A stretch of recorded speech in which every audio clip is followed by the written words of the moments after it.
Hello and welcome to the today's session. In today's session, we will see how we can create parametric assembly within Solidus. So here I have Solidus 2023. I have created one assembly which contains a shaft with three rings. So this is my folder. Here you can see all the parts are available. This is my shaft and this is a block. Okay, so this is the shaft and block assembly. When I open this assembly,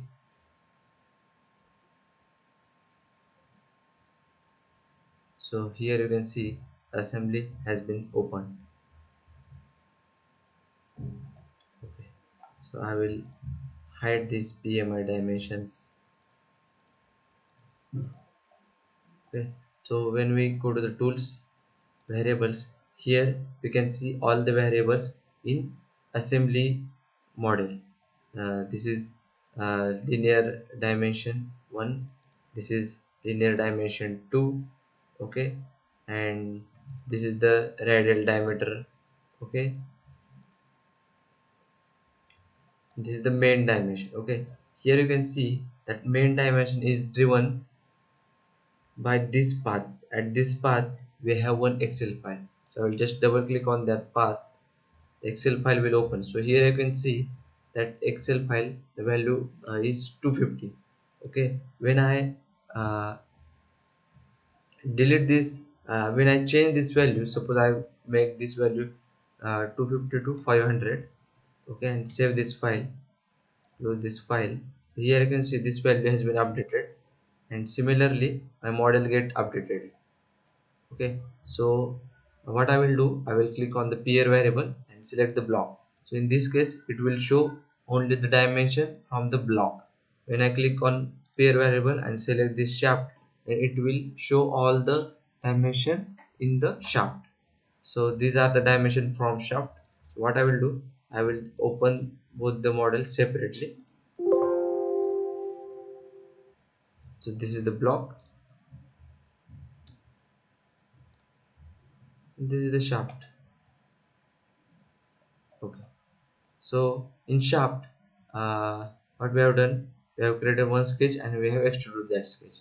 So when I go to the tool and variables, so here you can see all that dimension. That is, this is 250. So 250 is the uh, diameter of this shaft, and that finite depth is the height of this shaft.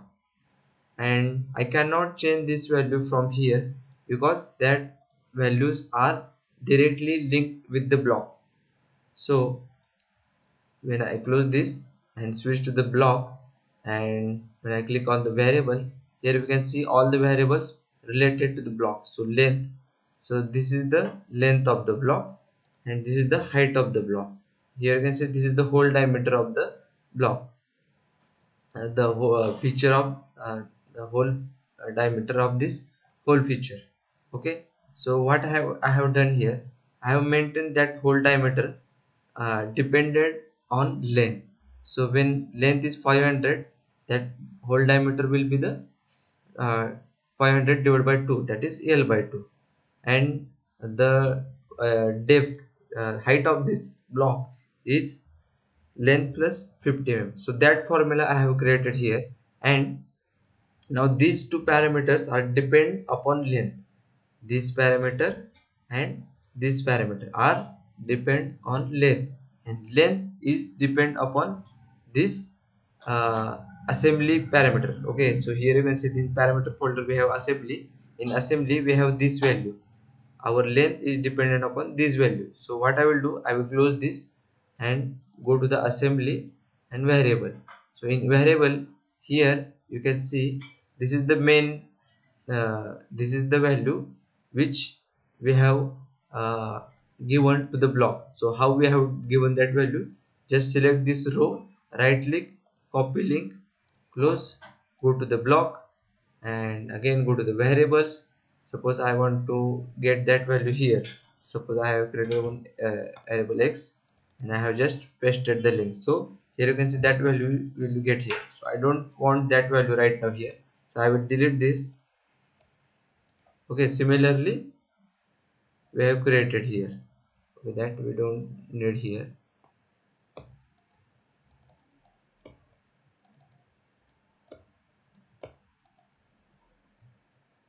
Okay, so I'll just remove this.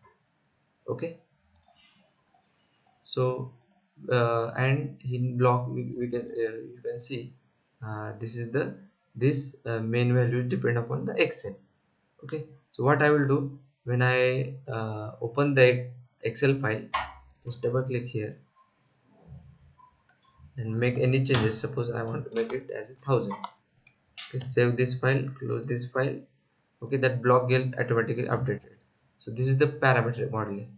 This is the simple demo video I have created. Okay, if you have any doubts, you can drop a comment.